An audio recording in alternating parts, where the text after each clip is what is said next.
আমি অত্র এলাকাবাসীকে বলবো চুনারুঘাটের দক্ষিণে ১ নম্বর ইউনিয়ন আমি বলবো আপনারা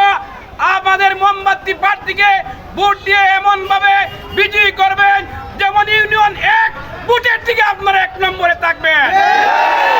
আল্লামা তাইরি সাহেবকে ২ বছর আগে দাওয়াত দিয়ে যারা পাই না, ১ বছর আগে দাওয়াত দিয়ে পাই না, বাংলা নয় সারা বিশ্বের মধ্যে একজন আলোচিত একজন বক্তা, সেই বক্তাকে যেহেতু আমরা পেয়েছি উনাকে আমি সংসদ সদস্য হিসাবে মনে করি না একদিন চুনারুঘাট মাধবপুরের পক্ষে মন্ত্রী হয়ে সংসদে কথা বলার জন্য আসসালামু আলাইকুম ওয়া রাহমাতুল্লাহ। চুনারুঘাট উপজেলার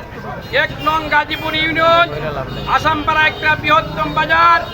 আজকে হবিগঞ্জ ৪ আসন চুনারুঘাট মাধবপুরের সংসদীয় এমপি প্রার্থী সুন্নি জোটের আল্লামা গিয়াসউদ্দিন তাইরি সাহেব আজকে বিশেষ করে শাহ গাজী খালু সাহেবের মাজার জিয়ারতের উদ্দেশ্যে আসছেন। আর আমাদেরকে বললেন বাজারের আমি সব মানুষের সাথে পারবো না, আমি কিছু দেখা সাক্ষাৎ করে যাব, ওই জন্য সৌজন্য সাক্ষাতের জন্য উনি আপনাদের কাছে আসছেন। আমি অত্র এলাকাবাসীকে বলবো চুনারুঘাটের দক্ষিণে ১ নম্বর ইউনিয়ন আমি বলবো আপনারা আমাদের মোমবাতি প্রার্থীকে ভোট দিয়ে এমন ভাবে বিজয়ী করবেন যেমন ইউনিয়ন ১ ভোটের থেকে আপনারা ১ নম্বরে থাকবেন। কথা বলবো আল্লামা তাইরি সাহেবকে ২ বছর আগে দাওয়াত দিয়ে যারা পাই না,